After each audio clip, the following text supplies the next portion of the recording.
అందుకే నైవేద్యాన్ని వండుతారు దేవాలయంలోనే. దేవాలయంలోనే వండి బట్ట కప్పి తీసుకొచ్చి ఘంటానాదం చేస్తూ నైవేద్యం పెట్టి ప్రసాదం అని భక్తులకి ఇస్తారు. అది వైదిక మార్గం, అది కారణం.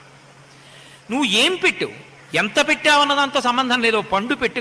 రోజు ఇంట్లో పెట్టవలసింది మాత్రం ఏది పెట్టినా బెల్లం ముక్క పెట్టాలి. ఎందుకని అంటే బెల్లం ముక్క ఒక్కదానికే లోకంలో నిలవదోషం లేదు. నిన్న వండింది అన్న దోషం కానీ, నిలవబెట్టి తెచ్చింది అన్న కానీ దోషం కానీ ఉండదు. బెల్లం ముక్క కలిపి నైవేద్యం పెట్టాలి. అందుకే ఈశ్వరుడికి నివేదన చేసే పదార్థాలు బెల్లంతో వండుతారు తప్ప పంచదారతో వండరు, అది కారణం. కాబట్టి అలా ఇప్పుడు నివేదన చేసావు, ఈశ్వరుడు తింటాడా? నిజంగా ఈశ్వరుడు తినేశాడు అనుకోండి, పెడతాం ఆ నైవేద్యాలు? పెట్టాం. ఈశ్వరుడు తినే మార్గం ఒకటి ఉంటుంది, చూపుల చేత తినే మార్గం ఒకటి ఉంటుంది.